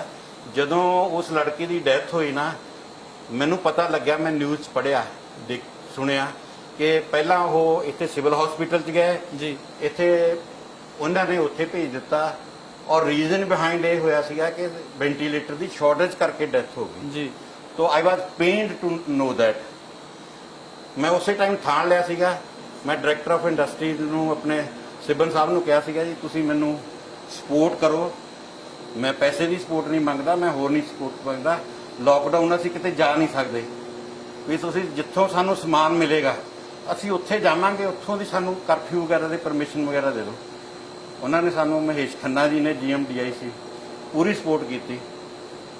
ਲੋਕਡਾਊਨ ਔਰ ਕਰਫਿਊ ਦੇ ਦੌਰਾਨ ਵੀ ਸਾਨੂੰ ਜਿਵੇਂ ਬਹੁਤ ਸਾਰੇ ਇਹਨਾਂ ਦੇ ਕੰਪੋਨੈਂਟ ਆ, ਥੀਸ ਆਰ ਜੈਪਨੀ ਜੀ। ਆ ਤੁਸੀਂ ਦੇਖਿਆ ਹੋਊਗਾ CE ਇਹ ਯੂਰਪੀਅਨ ਸਟੈਂਡਰਡ ਸਰਟੀਫਾਈਡ ਹੈ। ਅੱਛਾ ਜੀ। ਇਹ ਬੜੀ ਮੁਸ਼ਕਲ ਨਾਲ ਅਸੀਂ ਲੱਭੇ ਔਰ ਉਹਨਾਂ ਦੇ ਕੋਲ 2-2 ਪੀਸ ਹੀ ਪਏ ਸੀਗੇ ਪਰ ਚਾਂਸ। ਮੈਂ ਦੋ ਸਾਈਕਲ ਚੁੱਕ ਲਏ ਸੀ। ਮਤਲਬ ਤੁਸੀਂ ਲੋਕਡਾਊਨ ਦੇ ਵਿੱਚ ਹੀ ਇਹ ਸਮਾਨ ਲੈ ਕੇ ਆਏ ਹੋ? ਹਾਂ, ਸਾਰਾ ਲੋਕਡਾਊਨ ਜਦੋਂ ਕਰਫਿਊ ਸੀਗਾ ਆਲੇ ਦੁਆਲੇ ਸਾਰੇ ਪਾਸੇ। ਬਿਲਕੁਲ। ਬਹੁਤ ਔਖਾ ਹੋਇਆ ਹੋਣਾ ਇਸ ਕੰਮ ਨੂੰ ਵੀ ਪੂਰਾ ਨਿਪਟੇ ਚੜ੍ਹਨ ਲਈ। ਜਦੋਂ ਸਾਡੀ ਗੱਡੀ ਇੱਥੋਂ ਭੇਜੀ ਸੀਗੀ ਤੇ I could not sleep through out the night ਕਿਉਂਕਿ ਮੈਨੂੰ 11 ਵਜੇ ਫੋਨ ਆਇਆ, ਉਹਨਾਂ ਨੂੰ ਅੰਬਾਲੇ ਰੋਕ ਲਿਆ। ਬਿਲਕੁਲ। ਫਿਰ ਮੈਨੂੰ 2:30 ਵਜੇ ਆਇਆ, ਉਹਨਾਂ ਨੂੰ ਦਿੱਲੀ ਰੋਕ ਲਿਆ। ਸਵੇਰੇ 4:30 ਵਜੇ ਆਇਆ, ਇਹਨਾਂ ਨੂੰ ਨੋਇਡਾ ਰੋਕ ਲਿਆ। ਤੋ I use to talk these people ਜਿਹੜੇ ਡਿਊਟੀ ਤੇ ਹੁੰਦੇ ਸੀਗੇ। ਮੈਂ ਉਹਨਾਂ ਨਾਲ ਗੱਲ ਕੀਤੀ। ਇੱਕ ਵਾਰੀ ਇਸ ਤਰ੍ਹਾਂ ਹੋਇਆ ਕਿ ਉਹ ਕਹਿੰਦੇ ਜੀ ਗੱਡੀ ਤੇ ਅਲਾਉਡ ਨਹੀਂ, ਤੁਸੀਂ ਵੀ ਅਸੀਂ ਇਹਨੂੰ ਨਹੀਂ ਜਾਣ ਦੇਣੀ। ਮੈਂ ਉਹਨਾਂ ਨੂੰ ਕਿਹਾ ਭਰਾ ਮੈਂ ਇਹਨੇ ਡਾਕੂਮੈਂਟ ਜਿਹੜੇ ਇਹ ਲੈ ਕੇ ਆ ਰਿਹਾ ਹੈਗਾ ਕੰਪੋਨੈਂਟ ਇਹ ਵੈਂਟੀਲੇਟਰ ਦੇ ਆ, ਇਹ ਮੇਰੇ ਲਈ ਨਹੀਂ ਹੈਗੇ, ਇਹ ਇੱਕ ਮਤਲਬ ਕਿ ਸਾਡੀ ਸੁਸਾਇਟੀ ਲਈ ਅਸੀਂ ਕੁਝ ਕਰ ਰਹੇ ਹਾਂ, ਇਹ ਉਹਦੇ ਲਈ ਨੇ। ਇਹ ਬਣੂਗਾ ਵੈਂਟੀਲੇਟਰ। ਹੋ ਸਕਦਾ ਕੱਲ ਨੂੰ ਮੈਨੂੰ ਲੱਗਣਾ, ਮੈਨੂੰ ਜ਼ਰੂਰਤ ਪੈ ਜਾਵੇ ਇਹਦੀ, ਔਰ ਹੋ ਸਕਦਾ ਤੈਨੂੰ ਵੀ ਜ਼ਰੂਰਤ ਪੈ ਜਾਵੇ। ਬਿਲਕੁਲ। ਜਦੋਂ ਮੈਨੂੰ ਇਹ ਕਿਹਾ ਨਾ ਕਿ ਹੋ ਸਕਦਾ ਤੈਨੂੰ ਵੀ ਜ਼ਰੂਰਤ ਹੋਵੇ, ਇੱਕਦਮ ਉਹਨਾਂ ਦਾ ਜਿਹੜਾ ਚੇਂਜ ਹੋ ਗਿਆ। ਉਹ ਕਹਿੰਦੇ ਕੋਈ ਗੱਲ ਨਹੀਂ ਤੁਸੀਂ ਜਾਓ ਲੈ। ਅੱਛਾ ਮੇਜਰ ਸਿੰਘ ਜੀ, ਇਹ ਦੱਸੋ ਸਾਨੂੰ ਪੰਜਾਬ 'ਚ ਵੈਂਟੀਲੇਟਰ ਕਿਤੇ ਬਣਦੇ ਨੇ ਜਾਂ ਨਾਰਥ ਇੰਡੀਆ 'ਚ ਕਿਤੇ ਬਣਦੇ ਨੇ? ਜਾਣਕਾਰੀ ਕੋਈ ਕੀ ਹੈ? ਐਸੀ ਨਹੀਂ, ਮੇਰੇ ਕੋਲ ਕੋਈ ਜਾਣਕਾਰੀ ਨਹੀਂ ਜਿੱਥੇ ਬਣਦੇ ਹੋਣਗੇ। ਅਸੀਂ ਇੰਪੋਰਟ ਹੀ ਕਰਦੇ ਹਾਂ। ਮੇਨਲੀ ਇੰਪੋਰਟ ਹੋ ਰਿਹਾ ਹੈਗਾ। ਆਤਮ ਨਿਰਭਰ ਬਣਨ ਦੀ ਗੱਲ ਹੋਈ ਆ, ਹੁਣ ਜਦੋਂ ਕੋਵਿਡ-19 ਦੀ ਗੱਲ ਹੋਈ ਆ ਤਾਂ ਦੇਸ਼ ਦੀਆਂ ਸਰਕਾਰਾਂ ਇਹ ਸੋਚ ਰਹੀਆਂ ਨੇ ਕਿ ਆਤਮ ਨਿਰਭਰ ਬਣਿਆ ਜਾਵੇ, ਕਿ ਅਸੀਂ ਦੂਜੇ ਦੇਸ਼ਾਂ ਤੇ ਡਿਪੈਂਡੈਂਟ ਨਾ ਰਹੀਏ। ਇਹ ਲੱਗਦਾ ਕਿ ਆਤਮ ਨਿਰਭਰ ਬਣ ਸਕਦੇ ਹਾਂ ਜਦੋਂ ਅਸੀਂ ਵੀ ਸਾਡੇ ਦੇਸ਼ ਦੇ ਵਿੱਚ ਵੈਂਟੀਲੇਟਰ ਬਣਨ ਇਸ ਤਰ੍ਹਾਂ। ਸਰ ਮੈਂ ਕਹਿੰਦਾ ਕਿ ਦੇਰ ਸਹੀ, ਦੇਰ ਤੋਂ ਨਹੀਂ ਹੈ ਨਾ, ਦੇਰ ਨਾ ਹੋਇਆ ਕੋਈ ਗੱਲ ਨਹੀਂ ਹੈ। ਐਟ ਲੀਸਟ ਜਿਹੜੀ ਸਾਡੀ ਗਵਰਨਮੈਂਟਸ ਜੋ ਮੇਕ ਇਨ ਇੰਡੀਆ ਦੇ ਹੁਣ ਕਰ ਰਹੀ ਆ, ਪ੍ਰਮੋਟ ਕਰ ਰਹੀ ਆ, ਔਰ ਅਗਰ ਇਸੇ ਤਰ੍ਹਾਂ ਹੀ ਮਤਲਬ ਕਿ ਪ੍ਰਮੋਸ਼ਨ ਕਰੇਗੀ ਇੰਡਸਟਰੀ ਨੂੰ ਜੀ, ਔਰ ਅਸੀਂ ਇਸ ਦੇ ਨਾਲ ਮਾਸਕ ਦਾ ਪ੍ਰੋਜੈਕਟ ਕੀਤਾ ਹੈਗਾ। ਅੱਛਾ, ਮਾਸਕ ਅਸੀਂ ਇੱਥੇ ਇੰਡੀਆ 'ਚ ਮਾਸਕ ਮਸ਼ੀਨ ਬਣਦੀ ਨਹੀਂ ਸੀਗੀ ਜੀ, ਔਰ ਜਦੋਂ ਮੈਂ ਦੇਖਿਆ ਕਿ ਮਾਸਕ ਦੀ ਮਸ਼ੀਨ 1 ਕਰੋੜ ਰੁਪਏ ਦੀ ਮਸ਼ੀਨ ਆਰਡਰ ਦਿੱਤਾ ਹੋਇਆ ਸੀਗਾ ਜੀ ਲੋਕਾਂ ਨੇ ਇੰਪੋਰਟ ਦੇ ਲਈ, 1 ਕਰੋੜ ਰੁਪਏ ਦੀ ਮਸ਼ੀਨ। ਤਾਂ ਮੈਂ ਕਿਹਾ ਵੀ ਇਹ ਆਪਾਂ ਇੱਥੇ ਬਣਾਵਾਂਗੇ। ਪਹਿਲਾਂ ਅਸੀਂ CNC turning centre, vertical machining centre, horizontal machining centre ਕਰਦੇ ਹਾਂ। That is a total import institute, import substitute ਆ ਉਹ ਜੀ ਜੀ ਜੀ। ਔਰ ਇਹ 20 ਚੀਜ਼ਾਂ ਜਿਹੜੀਆਂ ਅਸੀਂ ਕੀਤੀਆਂ ਟੋਟਲੀ ਇੰਪੋਰਟ ਸਬਸਟੀਚਿਊਟ ਨੇ। ਅੱਛਾ, ਇਹਦੇ ਤੇ ਪੈਸੇ ਦੀ ਜਦੋਂ ਅਸੀਂ ਗੱਲ ਕਰਦੇ ਹਾਂ ਤਾਂ ਕਿੰਨੇ ਕੁ ਪੈਸੇ ਜਿਹੜੇ ਨੇ ਖਰਚ ਆ ਗਏ ਇਹਦੇ ਤੇ? ਸਰ ਇਹਨਾਂ ਦੇ ਉੱਤੇ ਔਰ ਜੋ ਮੇਰੀ ਅਸੀਂ ਇੱਕ ਆਪਣੀ ਇੰਡਸਟਰੀ ਨੂੰ, ਆਪਣੀ ਇੰਡਸਟਰੀ ਦਾ ਜਿਹੜਾ ਢਾਂਚਾ ਹੈਗਾ, ਸਾਡੀ ਮੈਨ ਪਾਵਰ ਦੀ ਸਕਿੱਲ ਨੂੰ ਦੇਖਦੇ ਹੋਏ ਜੀ ਅਸੀਂ ਬਹੁਤ ਜ਼ਿਆਦਾ ਹਾਈ ਆਟੋਮੇਸ਼ਨ 'ਚ ਨਹੀਂ ਗਏ। ਅਸੀਂ ਆਟੋਮੇਸ਼ਨ ਕੀਤੀ ਆ, ਉਸ ਲੈਵਲ ਦੀ ਕੀਤੀ ਆ ਕਿ ਸਾਡੀ ਇੰਡਸਟਰੀ ਜਿਹੜੀ ਈਜ਼ੀਲੀ ਡਿਵੈਲਪ ਕਰ ਸਕਦੀ ਹੈ। ਅਸੀਂ 9 ਮਸ਼ੀਨਾਂ ਦਾ ਸੈੱਟ ਤਿਆਰ ਕੀਤਾ ਹੈਗਾ ਮਾਸਕ ਮੈਨੂਫੈਕਚਰਿੰਗ ਮਸ਼ੀਨਰੀ ਦਾ ਜੀ ਜੀ। ਉਹ ਜਿਹੜਾ ਇੰਪੋਰਟ ਕਰਦੇ ਹੋ 80 ਲੱਖ ਤੋਂ ਕਰੋੜ ਰੁਪਏ 'ਚ ਪੈਂਦਾ। ਅੱਜ ਉਤਰ ਰਹੀਆਂ ਨੇ ਮਸ਼ੀਨਾਂ, ਉਹ ਅਸੀਂ 40 ਤੋਂ 50 ਲੱਖ 'ਚ ਇੱਥੇ ਅਸੀਂ ਬਣਾ ਕੇ ਦੇ ਮਤਲਬ ਕਿ ਸਾਡੇ ਕੋਲੇ ਫੈਸਿਲਿਟੀ ਆ। We are ready to give. ਇਹ ਵੀ ਉਹਦੇ ਨਾਲੋਂ ਸਸਤਾ ਬਣੇਗਾ ਜਿਹੜੇ ਬਾਹਰੋਂ ਇੰਪੋਰਟ ਹੁੰਦੇ ਨੇ ਜਿਹੜੇ? ਬਿਲਕੁਲ, ਕਾਫੀ ਸਸਤਾ ਸੀ ਉਹ ਕੀਤਾ ਹੈਗਾ, ਔਰ ਕੁਆਲਿਟੀ ਉਦੋਂ ਬੈਟਰ ਹੋਏਗੀ, ਥੱਲੇ ਨਹੀਂ ਹੋਏਗੀ। ਮੇਜਰ ਸਿੰਘ ਜੀ, ਇਹ ਪੈਸੇ ਕੋਲੋਂ ਲਾਏ ਨੇ ਸਾਰੇ ਫਿਰ? ਯੈਸ, ਮੈਂ ਦੱਸਿਆ ਵੀ ਮਤਲਬ ਕਿ ਜਿੰਨੀ ਕਿ ਵੀ ਮੇਰੀ ਅਰਨਿੰਗ ਸੀਗੀ, ਕਿਉਂਕਿ ਸੀਸੀ ਕੋਈ ਵੀ ਇੰਡਸਟਰੀ ਚੱਲਦੀ ਹੈ ਨਾ, ਸੀਸੀ ਲਿਮਟ ਤਕਰੀਬਨ ਕ੍ਰਾਸ ਹੋਈਆਂ ਹੁੰਦੀਆਂ ਨੇ, ਹਰ ਇੱਕ ਦੀਆਂ ਓਵਰ ਹੀ ਚੱਲਦੀਆਂ ਹੁੰਦੀਆਂ ਨੇ। ਇੱਕ ਸਰਕਲ ਹੈ ਇੰਡਸਟਰੀ ਦਾ, ਪੈਸੇ ਦਾ, ਪੈਸਾ ਆਂਦਾ ਚੱਲਦੀ ਆ, ਰੋਟੇਸ਼ਨ ਚੱਲਦੀ ਆ। ਲੇਕਿਨ ਦੇ 2-3 ਮਹੀਨਿਆਂ ਦੇ ਵਿੱਚ ਟੋਟਲ ਮਤਲਬ ਕਿ ਜਿਹੜੀ ਪੈਸੇ ਦੀ ਰੋਟੇਸ਼ਨ ਖਤਮ ਹੋ ਗਈ ਸੀ, ਸਾਡੀਆਂ ਸੀਸੀ ਐਗਜ਼ਾਸਟ ਹੋ ਗਈਆਂ ਜੀ। ਲੇਕਿਨ ਮੇਰਾ ਇੱਕ ਮਿਸ਼ਨ ਸੀਗਾ ਕਿ ਅਸੀਂ ਸੋਸਾਇਟੀ ਲਈ ਕੁਝ ਕਰ ਸਕੀਏ, ਆਪਣੇ ਕੰਟਰੀ ਲਈ ਕੁਝ ਕਰ ਸਕੀਏ। ਤਾਂ ਮੈਂ ਨਾ ਚਾਹੁੰਦੇ ਹੋਏ ਵੀ ਮੈਨੂੰ ਫੈਮਿਲੀ ਨੇ ਵੀ ਸਪੋਰਟ ਕੀਤਾ। ਮੇਰੀ ਜਿੰਨੀ ਵੀ ਅਰਨਿੰਗ, ਮੈਨੂੰ ਮੇਰੇ ਪੈਸੇ ਪਏ ਸੀ ਸੇਵਿੰਗਸ, ਮੈਂ ਉਹ ਸਾਰੇ ਇਹਦੇ ਤੇ ਲਾ ਦਿੱਤੇ। ਅਰਾਊਂਡ 35 to 40 ਲੱਖ ਰੁਪਇਆ ਮੈਂ ਡਿਊਰਿੰਗ ਦਿਸ ਕੋਵਿਡ-19 ਜਿਹੜਾ ਆਪਣਾ ਚੱਲਿਆ ਹੈਗਾ 22 ਮਾਰਚ ਤੋਂ I have spend on this R&D work. ਤੁਸੀਂ ਦੱਸ ਰਹੇ ਸੀਗੇ ਕਿ ਬੇਟੀ ਦੀ ਸ਼ਾਦੀ ਲਈ ਰੱਖੇ ਸੀ ਪੈਸੇ, ਉਹ ਵੀ ਲਾ ਦਿੱਤੇ? ਮੈਂ ਉਹ ਵੀ ਲਾ ਦਿੱਤੇ ਜੀ। ਬਾਬੇ ਮੈਂ ਹਮੇਸ਼ਾ ਕੰਮ ਕਰਦਾ ਪ੍ਰਮਾਤਮਾ ਨੂੰ ਮੁੱਖ ਰੱਖ ਕੇ ਜੀ। ਤੇ ਜਦੋਂ ਵੀ ਮੈਂ ਕੰਮ ਕਰਦਾ ਸੀਗਾ, ਜੇ ਮੈਂ ਕਿਸੇ ਨੂੰ ਗੱਡੀ ਵਾਲੇ ਨੂੰ ਕਹਿੰਦਾ ਸੀ ਵੀ ਤੁਸੀਂ ਜਾਓ, ਉਹ ਕਹਿੰਦੇ ਸੀ ਯਾਰ ਇੱਥੇ ਨਹੀਂ ਹਿੱਲਣ ਦਿੰਦੇ। ਮੈਂ ਕਿਹਾ ਨਹੀਂ, ਤੁਹਾਨੂੰ ਬਾਬਾ ਨਾਨਕ ਕਿਤੇ ਨਹੀਂਗਾ ਮਤਲਬ ਕਿ ਰੁਕਣ ਦੇਗਾ। ਇਟ ਹੈਪਨਡ ਸੋ। ਬੜੀਆਂ ਰੁਕਾਵਟਾਂ ਆਈਆਂ, ਪਰ ਕਿਸੇ ਨੂੰ ਕਿਸੇ ਵੀ ਜਗ੍ਹਾ ਤੇ ਕਿਸੇ ਦੀ ਇਨਸਲਟ ਨਹੀਂ ਕਿਸੇ ਨੇ ਕੀਤੀ। ਆਮ ਸੁਣਦੇ ਆ ਕਿ ਬੜੇ ਲੋਕ ਕਹਿੰਦੇ ਜੀ ਸਾਨੂੰ ਮਾਰਿਆ, ਸਾਡੀ ਬੇਇੱਜ਼ਤੀ ਕੀਤੀ, ਲੇਕਿਨ ਜਿਹੜੇ ਸਾਡੇ ਨਾਲ ਜੁੜੇ ਹੋਏ ਸੀਗੇ ਉਹ ਓਨੈਸਟਲੀ ਉਹਨਾਂ ਨੇ ਕੰਮ ਕੀਤਾ ਔਰ ਬੜੇ ਰਿਸਪੈਕਟਫੁਲੀ ਮਤਲਬ ਉਹਨਾਂ ਨੇ ਨੇਪਰੇ ਚਾੜਿਆ। ਬਾਬੇ ਨਾਨਕ ਦਾ ਹੱਥ ਤੁਹਾਡੇ ਆਸ਼ੀਰਵਾਦ ਪੂਰਾ। ਉਹ ਪਰਮਾਤਮਾ ਦੀ ਹੈ, ਉਹ ਪਰਮਾਤਮਾ ਦੀ ਹੈ, ਕਿਉਂਕਿ ਮੈਂ ਅਰਾਊਂਡ 30 ਇਅਰਸ ਗਵਰਨਮੈਂਟ ਦੀ ਜੌਬ ਕੀਤੀ ਆ ਤੇ ਪਰਮਾਤਮਾ ਦੀ ਕਿਰਪਾ ਹੈ। ਇੰਡਸਟਰੀ ਸਾਰੀ ਜਾਣਦੀ ਹੈ ਮੈਨੂੰ। ਇਹ ਵੀ ਹੋ ਸਕਦਾ ਬਹੁਤੇ ਲੋਕ ਕਹਿਣ ਕਿ ਸ਼ਾਇਦ ਮੇਜਰ ਸਿੰਘ ਹੋਰਾਂ ਨੇ ਪ੍ਰੋਫਿਟ ਲੈਣ ਦੇ ਲਈ ਇਹ ਮਸ਼ੀਨਾਂ ਤਿਆਰ ਕਰਤੀਆਂ। ਦੇਖੋ, ਇੰਡਸਟਰੀ ਕੋਈ ਵੀ ਆ, ਜਦੋਂ ਜੇ ਪ੍ਰੋਫਿਟ ਨਹੀਂ ਲੈਗੀ ਤਾਂ ਅਗਾਂਹ ਨਹੀਂ ਵੱਧ ਸਕਦੀ। ਠੀਕ ਹੈ, ਰਾਈਟ। ਪਰ ਜਿਹੜੀ ਪ੍ਰੋਫਿਟ ਦੀ ਗੱਲ ਆ, ਉਹ ਅਸੀਂ ਜੋ ਸਾਡਾ ਪਿਛਲਾ ਰਿਕਾਰਡ ਆ, ਅਸੀਂ ਜੋ ਮਸ਼ੀਨ 25 ਲੱਖ ਰੁਪਏ ਦੀ ਵਿਕਦੀ ਸੀਗੀ, 40 ਲੱਖ ਰੁਪਏ ਦੀ ਆਂਦੀ ਸੀਗੀ, ਉਹ ਅਸੀਂ ਇੰਡਸਟਰੀ ਨੂੰ 8 ਤੋਂ 10 ਲੱਖ ਰੁਪਏ ਚ ਡਿਵੈਲਪ ਕਰਕੇ ਦੇ ਮਤਲਬ ਰਹੇ ਹਾਂ। ਤੁਸੀਂ ਘੱਟ ਪੈਸਿਆਂ 'ਚ ਉਹਨੂੰ ਸਰ ਕਰ ਰਹੇ ਹੋ। ਕਈਆਂ ਮਸ਼ੀਨਾਂ 'ਚ ਤਾਂ ਐਦਾਂ ਹੁੰਦਾ ਕਿ ਜੇ 2 ਸਰਵਿਸਾਂ ਫਾਲਤੂ ਦੇ ਦਿੱਤੀਆਂ ਤੇ ਉਹਦੇ 'ਚ ਪੈਸੇ ਜੇਬ 'ਚ ਵੀ ਪੈ ਅੱਛਾ, ਜਾਂਦੇ ਜਿਹੜੇ ਫੋਰਨ ਏਦਾਂ ਕਦੇ ਨਹੀਂ ਸੋਚਿਆ ਹੈਗਾ। ਫੋਰਨ ਕੰਟਰੀਜ਼ ਤੋਂ ਜਦੋਂ ਇਹ ਸਮਾਨ ਆਉਂਦਾ ਹੈ ਇਸ ਤਰ੍ਹਾਂ ਦਾ ਤਾਂ ਜੀ। ਬਹੁਤ ਵੱਡੇ ਲੈਵਲ ਤੇ ਪੈਸੇ ਸਾਨੂੰ ਦੇਣੇ ਪੈਂਦੇ ਨੇ ਜੀ। ਉਹਨਾਂ ਦਾ। ਤੇ ਜਦੋਂ ਤੁਸੀਂ ਬਣਾਉਂਦੇ ਹੋ ਫਿਰ ਸਸਤਾ ਕਿਵੇਂ ਬਣਾ ਲੈਂਦੇ ਹੋ? ਕੋਈ ਘਾਟ ਰੱਖਦੇ ਹੋ ਜਾਂ ਉਹਨਾਂ ਦੇ ਉਹ ਜ਼ਿਆਦਾ ਪ੍ਰੋਫਿਟ ਲੈਂਦੇ ਨੇ? ਕਾਰਨ ਕੀ ਹੁੰਦਾ? ਏਦਾਂ ਸਰ ਇੰਡੀਅਨ ਜਿਹੜੀ ਇੰਡਸਟਰੀ ਆ ਨਾ, ਉਹ ਆਪਣੇ ਉਹਨਾਂ ਦੇ ਪ੍ਰੋਫਿਟ ਜਿਹੜੇ ਲੈਣ ਦੀ ਆ ਨਾ, ਇੱਕ ਅਲੱਗ ਕ੍ਰਾਈਟੇਰੀਆ ਹੈ। ਅੱਛਾ ਜੀ। ਜਿਹੜੀਆਂ ਫੋਰਨ ਕੰਪਨੀਆਂ ਆ ਉਹਨਾਂ ਦਾ ਅਲੱਗ ਕ੍ਰਾਈਟੇਰੀਆ ਹੈ। ਪਹਿਲੀ ਤਾਂ ਗੱਲ ਹੈ ਯੂਐਸ ਡਾਲਰ ਔਰ ਯੂਰੋ, ਉਹਦੇ ਵਿੱਚ ਪਹਿਲਾਂ ਹੀ 1 ਤੇ 50, 1 ਤੇ 70, ਜੀ। 1 ਤੇ 100 ਦਾ ਅੰਤਰ ਆ ਜਾਂਦਾ, ਤੇ ਉੱਥੇ ਹੀ ਕਾਸਟ ਜਿਹੜੀ ਇੰਡੀਅਨ ਦੇ ਨਾਲੋਂ ਉਹ ਬਹੁਤ ਜ਼ਿਆਦਾ ਹੋ ਜਾਂਦੀ ਨੇ ਹੈ। ਉਹ ਉਧਰਲੀ ਲੇਬਰ ਦੇ ਹਿਸਾਬ ਨਾਲ ਉਹ ਉਧਰਲੀ ਲੇਬਰ ਦੇ ਹਿਸਾਬ ਨਾਲ ਲੈਂਦੇ ਆ। ਹੁਣ ਇਹ ਹੈਗਾ ਕਿ ਮੈਂ ਇਸ ਲਈ ਕਹਿਣਾ ਕਿ ਸਾਨੂੰ ਤੇ ਅਸੀਂ ਤੇ ਬਾਬੇ ਨਾਨਕ ਨੂੰ ਕਹਿੰਦੇ ਆ ਵੀ 2 ਰੋਟੀਆਂ ਜਿਹੜੀਆਂ ਹੈਗੀਆਂ ਉਸ ਸਾਨੂੰ ਤੰਦਰੁਸਤੀ ਸਿਹਤ ਦੇ ਕੇ ਦਿੰਦੇ ਰਹਿਣ ਤੇ ਅਸੀਂ ਇੰਡਸਟਰੀ ਦੀ ਸੇਵਾ ਕਰਦੇ ਰਹੀਏ। ਮੇਜਰ ਸਿੰਘ ਜੀ, ਹੁਣ ਇਹਨੇ ਟੈਸਟ ਕਿਹਨੇ ਕਰਨਾ ਹੈ? ਇਹਦੀ ਓਕੇ ਰਿਪੋਰਟ ਜੋ ਟੈਸਟਿੰਗ ਹੁੰਦੀ ਹੈ ਉਹ ਕਿਹਨੇ ਕਰਨੀ ਹੈ? ਕਿਹੜੀ ਏਜੰਸੀ ਹੈ ਜਿਹੜੀ ਇਹ ਕਹੇਗੀ ਕਿ ਹਾਂ ਇਹ ਹੁਣ ਵੈਂਟੀਲੇਟਰ ਹਸਪੀਟਲ 'ਚ ਲੱਗ ਸਕਦਾ, ਇਹ ਸਹੀ ਹੈ? ਯੈਸ, ਮੈਂ ਜਿਹੜਾ ਹੁਣ ਸੰਡੇ ਲੰਘ ਕੇ ਗਿਆ, ਮੈਂ ਦਿੱਲੀ ਗਿਆ ਸੀਗਾ। I tried to meet director NPL ji. NABL, ਪਰ ਮੇਰੀ ਉਹਨਾਂ ਨਾਲ ਮੁਲਾਕਾਤ ਹੋ ਨਹੀਂ ਪਾਈ ਕਿਉਂਕਿ ਜਦੋਂ ਮੈਂ ਗਿਆ ਉਹ ਆਲਰੇਡੀ ਕਿਸੇ ਹੋਰ ਕੰਮ 'ਚ ਇੰਗੇਜ ਸੀਗੇ। ਤੇ ਇਹ ਜਿਹੜੀ ਹੈਗੀ ਆ, ਹੁਣ ਅਸੀਂ ਸਾਰਾ ਸਟੱਡੀ ਕਰਨ ਤੋਂ ਬਾਅਦ ਇੱਥੇ ਇਸ ਸਿੱਟੇ ਤੇ ਪਹੁੰਚੇ ਹਾਂ ਕਿ ਇਸ ਨੂੰ ਕਿਸੇ ਕੰਪਨੀ ਜਾਂ ਕਿਸੇ ਕੰਪੀਟੀਟਰ ਅਥਾਰਟੀ ਦੀ ਸਰਟੀਫਿਕੇਸ਼ਨ ਦੀ ਜ਼ਰੂਰਤ ਨਹੀਂ ਹੈ।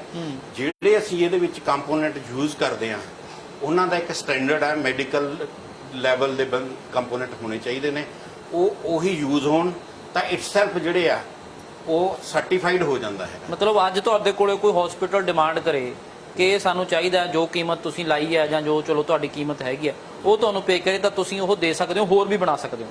ਯੈਸ, ਅਸੀਂ ਇਸ ਤੋਂ ਬਾਅਦ ਦੇ ਵਿੱਚ ਹੁਣ ਕੀ ਆ, ਅਸੀਂ ਪ੍ਰੋਡਕਟ ਡਿਵੈਲਪ ਕਰ ਲਿਆ ਹੈਗਾ। ਹੁਣ ਅਸੀਂ ਇਹਦੀ ਟੈਸਟਿੰਗ ਵੱਲ ਹੋ ਗਏ ਆ। ਟੈਸਟਿੰਗ ਦੇ ਵਿੱਚ ਮੈਂ ਕੱਲ ਲੈ ਕੇ ਆਇਆ, I had a talk with some expert firm who worked in Europe, ਔਰ ਉਹਦੇ ਜਿਹਨੂੰ ਪਤਾ ਹੈਗਾ ਕਿ ਇਹਦੇ ਕਿਹੜੇ ਟੈਸਟ ਕੀ ਹੋਣੇ ਚਾਹੀਦੇ ਨੇ, ਤੇ ਉਹ ਮੈਂ ਲੈ ਕੇ ਆਇਆ ਲਿਸਟ। ਤੋਂ ਮੈਂ ਅਸੀਂ ਉਹਨੂੰ ਸਟੱਡੀ ਕਰ ਰਹੇ ਹਾਂ ਪੂਰੀ ਟੀਮ, ਤੇ ਅਸੀਂ ਉਹ ਜਿਹੜੇ ਜੋ ਰਿਕੁਆਇਰਮੈਂਟਸ ਹੈਗੀਆਂ FDI ਦੀਆਂ, ਅਸੀਂ ਉਹਦੇ ਹਿਸਾਬ ਨਾਲ ਕੰਪੋਨੈਂਟ ਯੂਜ਼ ਕਰਾਂਗੇ, ਸਰਟੀਫਾਈਡ ਕੰਪੋਨੈਂਟ ਯੂਜ਼ ਕਰਾਂਗੇ।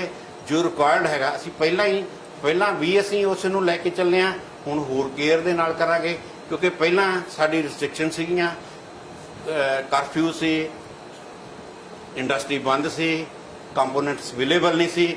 ਅੱਜ ਖੁੱਲ ਗਿਆ ਹੈਗਾ, ਹੁਣ ਸਾਡੇ ਕੋਲੇ ਜਿਹੜੇ ਹੈਗੇ ਆ ਸੋਰਸਿਸ ਹੋਰ ਬੈਟਰ ਮਿਲਣਗੇ, ਅਸੀਂ ਇੰਪੋਰਟ ਆਰਾਮ ਨਾਲ ਕਰ ਸਕਾਂਗੇ। ਕੋਈ ਪ੍ਰਸ਼ਾਸਨਿਕ ਅਧਿਕਾਰੀਆਂ ਦੀ ਜਾਂ ਸਰਕਾਰ ਦੇ ਲੈਵਲ ਦੀ ਕੋਈ ਸਪੋਰਟ ਮਿਲੀ ਤੁਹਾਨੂੰ?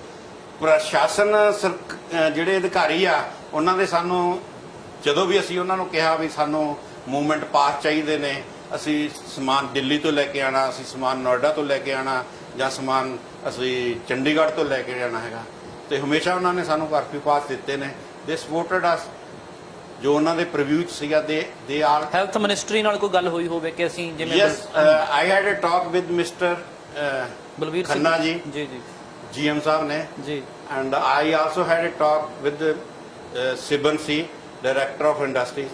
ਮੈਂ ਉਹਨਾਂ ਨੂੰ ਕਿਹਾ ਹੈਗਾ ਕਿ ਹੈਲਥ ਮਿਨਿਸਟਰੀ 'ਚ ਇਦਾਂ ਦੀ ਕੋਈ ਗਾਈਡਲਾਈਨਸ ਕਰੋ ਕਿ ਜਿਹੜਾ ਅਸੀਂ ਬਣਾਉਂਦੇ ਆ ਇਹ ਜਿੱਥੇ ਰਿਕੁਆਇਰਡ ਆ ਇਹਨੂੰ ਯੂਜ਼ ਕਰਨ। ਮੈਂ ਤੁਹਾਡੇ ਯਾਦ ਹੋਣਾ ਪ੍ਰਧਾਨ ਮੰਤਰੀ ਨਰਿੰਦਰ ਮੋਦੀ ਹੋਰਾਂ ਦੇ ਨਾਲ ਸਾਡੇ ਵੱਖ-ਵੱਖ ਮੰਤਰੀਆਂ ਨੇ ਕਿਹਾ ਕਿ ਅਸੀਂ ਆਪਣੇ ਸਾਇੰਟਿਸਟਾਂ ਨੂੰ, ਆਪਣੇ ਇੰਡਸਟਰੀਲਿਸਟਾਂ ਨੂੰ ਇਹ ਕਹਿੰਦੇ ਆ ਕਿ ਤੁਸੀਂ ਬਣਾਉਣ ਦੀ ਕੋਸ਼ਿਸ਼ ਕਰੋ। ਇੱਕ ਏਡ ਵੀ ਉਹਨਾਂ ਨੇ ਕਿਹਾ ਕਿ ਅਸੀਂ ਮਦਦ ਕਰਾਂਗੇ, ਮੈਂ ਸੁਣ ਰਿਹਾ ਸੀ ਪਿਛਲੇ ਦਿਨੀ। ਤੇ ਲੱਗਦਾ ਕਿ ਜੇ ਤੁਸੀਂ ਬਣਾਓਗੇ, ਸਰਕਾਰ ਵੀ ਹੈਲਪ ਕਰੇ, ਤਾਂ ਅਸੀਂ ਜਿਹੜਾ ਡਿਪੈਂਡੈਂਸੀ ਆ ਹੋਰਨਾਂ ਕੰਟਰੀਜ਼ ਤੋਂ ਉਹਨੂੰ ਛੱਡ ਕੇ ਸਸਤੀਆਂ ਤੇ ਪਾਏਦਾਰ ਚੀਜ਼ਾਂ ਆਪਣੇ ਦੇਸ਼ ਦੇ ਵਿੱਚ ਵੀ, ਜਾਂ ਇਹ ਘਾਟ ਖਤਮ ਹੋ ਸਕਦੀ ਹੈ ਜਿਹੜੀ ਵੈਂਟੀਲੇਟਰਸ ਦੀ। ਇਸ ਤਰ੍ਹਾਂ ਜੀ ਗਵਰਨਮੈਂਟ ਦੀਆਂ ਸਕੀਮਾਂ ਬਣਦੀਆਂ ਨੇ ਔਰ ਲਾਹਾ ਕਿੱਥੋਂ ਤੱਕ ਲਿਆ ਜਾਂਦਾ ਹੈਗਾ ਇਹ ਇੱਕ ਵੱਖਰੀ ਗੱਲ ਆ, ਔਰ ਉਹ ਚੀਜ਼ਾਂ ਅੱਗੇ ਤੱਕ ਕਿੱਥੇ ਤੱਕ ਪਾਸ ਹੁੰਦੀਆਂ ਨੇ ਉਹ ਵੱਖਰੀ ਗੱਲ ਆ। ਇੱਕ ਸਕੀਮ ਆਈ ਸੀਗੀ ਕਿ ਜੋ ਵੈਂਟੀਲੇਟਰ ਬਣਾਉਣਗੇ ਜਾਂ ਦੂਸਰੀ ਇਹਦੇ ਨਾਲ ਰਿਲੇਟਡ ਬਣਾਉਣਗੇ ਉਹਨਾਂ ਨੂੰ ਦਿੱਤਾ ਜਾਊਗਾ। ਆਈ ਟਰਾਈਡ, ਮੈਂ ਕੰਟੈਕਟ ਕੀਤਾ ਬੈਂਕਾਂ ਦੇ ਨਾਲ, ਪਰ ਐਜ਼ ਸੱਚ ਜਿਹੜੀ ਬਾਟਮ ਲੈਵਲ ਤੇ ਉਹ ਚੀਜ਼ਾਂ ਨਹੀਂ ਆਉਂਦੀਆਂ ਹੈਗੀਆਂ। ਮਤਲਬ ਉੱਪਰਲੇ ਲੈਵਲ ਤੇ ਜ਼ਰੂਰ ਮਤਲਬ ਕਿ ਹੈਡਲਾਈਨਸ ਬਣ ਜਾਂਦੀਆਂ ਨੇ। ਹਾਂ, ਹੈਡਲਾਈਨ ਬਣ ਜਾਂਦੀਆਂ ਔਰ ਮੇ ਵੀ ਜਿਹੜੀਆਂ ਆਉਣ ਵਾਲੇ ਟਾਈਮ 'ਚ ਉਹ ਬੈਟਰ ਵੇ ਨਾਲ ਥੱਲੇ ਡਿਸਕਸ। ਅੱਛਾ ਚਲੋ, ਹੁਣ ਤੁਸੀਂ ਚਾਹੁੰਦੇ ਕਿਉਂ ਕਿ ਕੀ ਹੋਵੇ? ਤੁਸੀਂ ਵੈਂਟੀਲੇਟਰ ਤਾਂ ਬਣਾ ਲਿਆ ਜੀ, ਚਾਹੁੰਦੇ ਚਾਹੁੰਦੇ ਕਿਉਂ ਹੁਣ ਕੀ ਹੋਵੇ? ਸਰ ਅਸੀਂ ਹੁਣ ਇਹਦੀ ਸਰਟੀਫਿਕੇਸ਼ਨ ਵੱਲ ਨੂੰ ਲੱਗੇ ਹੋਏ ਆ।